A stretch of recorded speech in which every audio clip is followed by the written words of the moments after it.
If you could talk to somebody out there who's feeling stuck, through depression or low self-esteem or whatever, what advice would you give them? Because you're somebody that has really beaten the odds, and yeah, I have. And I don't say that in a self-congratulatory way, because we're not allowed to do that as Carollas. But yes, I should have been just digging ditches, and the feeling I have toward my family, and in terms of negativity, this is the number one thing where I think I have a gift. I have ability. I have something to share with the world, and you assholes were going to watch me dig ditches or fucking roof houses and Van Nuys for the rest of my life. God damn, that's what you tried. You didn't burn calories doing it, but you still set me on a course where you took my voice and you basically doused it with sand and said, go ahead and get on a roof. And I mean, when I said to my dad, I'm digging ditches for a living, he's like, yeah, okay. What about it? There was never a second where anyone said, hey, man, you got something there. You should write that down. That's a good one. Right. No, it was always just, yeah, get on the roof. So obviously, you're lucky to have a job. So they never found you funny? I don't know. Yeah. It's never discussed. That's just amazing to me. Never had a discussion with them about it. I don't know. I well, don't would know they laugh when you would? Because obviously you were, people don't start cracking jokes at 20. They do it when they're kids. No. They didn't laugh. Wow. And no one I knew laughed. Yeah. It was a non-issue. Yeah. When I said I'm going to start cleaning carpets or digging ditches for a living, everyone said, right. Good. So keep doing it. The advice I would give is you're never going to feel the way my buddy Donnie in the next room feels about himself, because he grew up with a family that I think they had his first solid BM put in lucite, and his mom still uses it as a paperweight, or it's hanging from the rearview mirror of her Denali. Either way, you're just never going to feel the way about yourself that I'll liken it to this. Yeah. It's like a car that rolled over a few times. Yeah. And no matter how much paint and Bondo you put on it, that door on the passenger side, it's always going to be a little sticky. Yeah. Never going to shut. Never going to shut like a car door that never got rolled. Right. You've been rolled. Yeah. You got T-boned by a drunk driver at some point, and that door is always going to be a little bit sticky. That ain't a death sentence. The first way to get out of that is you're the only one who truly knows what's going on inside of your head. And what makes you happy.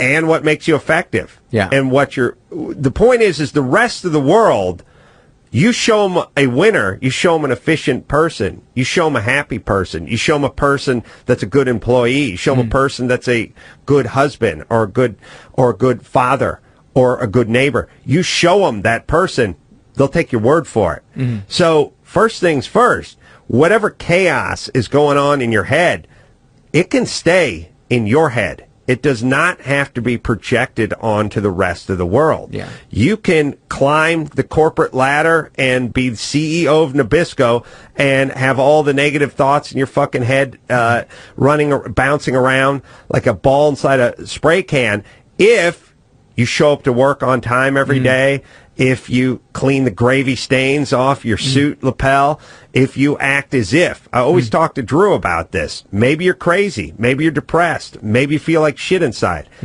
Act as if you're successful. There's a certain way where, and eventually, you will become that person. Meaning, okay, you have a certain amount of sadness in you. And you have a certain amount of depression, and you have a certain amount of, you fill in the negative blank. Get up and do 20 push-ups every morning. And I know you feel like shit. And I know maybe it's twice as hard for you to do 20 push-ups as a guy who feels good about himself. But I want 20 push-ups. Yeah. And by the way, at a certain point, tell your biceps and your shoulders you haven't done 20 push-ups. They don't listen. They don't care. You do 20 push-ups, your shoulders will respond the same way a happy, well-adjusted, athletic person's body will adjust. Right. Just get up and do it. Just get the fuck up and do it. You feel depressed? Go for a jog. Right. You feel too depressed to go for a jog? Go another mile. Just push your ass off and start pushing yourself. And I know it sounds sort of it's a little pie in the sky, and it's like, you don't understand depression. I understand depression. I had many years of physically feeling like I couldn't get out of bed, like just Did you ever feel suicidal? No, I didn't. I never felt. Again, that would have been burning calories on myself. Yeah. I didn't have those kind of calories to burn Just on myself. Flat gray. I call it the gray blanket, where it just feels like if I die, I die, yeah. and who cares? And I rode a motorcycle. I would ride my motorcycle with a bald back tire in the rain, and my tool bags around my neck to work. And it was like, look, if I get killed, I get killed, and if I don't, I don't. Like it was I had no worth. And it didn't matter. And so I would do things that were inherently dangerous, but I didn't think about them. Right. And I was never like, you don't deserve to live. And I was never like, you deserve everything in life. Right. It was just, life's a bitch and then you die. And I just want to tell anyone who's listening to this who doesn't feel like they deserve anything, act as if. Just start physically moving, because the depression brings you down and it physically atrophies you, and you have trouble getting out of bed. Like my mom spent the better part of her life just unable to move. And I will tell you that once you break through that gill net, that you feel, that wet gill net of depression that's on top of you. Net? A gill net is what dolphins get caught in, that are dragged behind Japanese trawlers. And it's easier than pulling them up one fish at a time. Right. That net that's just hanging over you, well, at a certain point, when you become productive and you start breaking out of that depression, and you start accomplishing things in your life, it becomes addictive. And just as addictive as eating the Haagen-Dazs and spending the day in your bathrobe and beating off 12 times a day and not picking up the telephone, just as addictive as that may have felt at a certain time, well then writing a book and working on an independent movie and working on a podcast and an idea for an invention and whatever it is, and whatever your thing is, will become equally as addicting, and you will start taking on life in the exact opposite direction that you're going now. But the first part is just, you have to beat yourself up because people beat you up coming up. Meaning, you need to kick your own ass. You need to go to you need to create your own boot camp, which is get your ass out of bed and start moving. Yeah. Pick it up. Don't look at it. Don't think about it. For me, it started always with that coffee mug that would be rattling around the passenger floor of my truck. I'd stare at it, pick it up. I can't possibly pick that up. I'll get it tomorrow.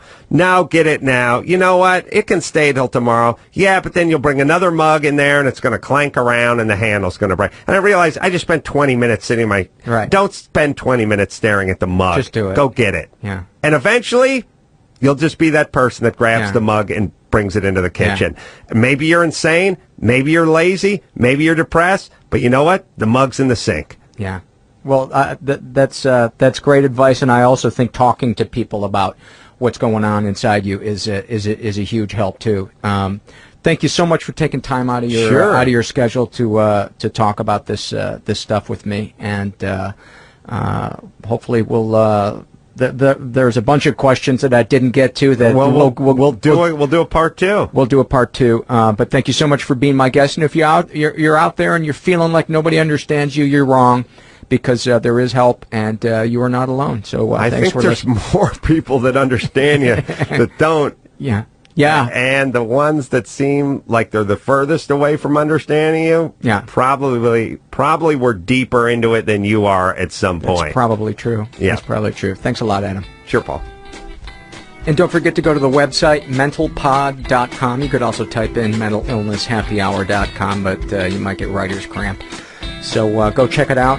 Read the message board, post, ask questions, answer questions, take a survey, get crazy, or stare at the wall with your jaw open.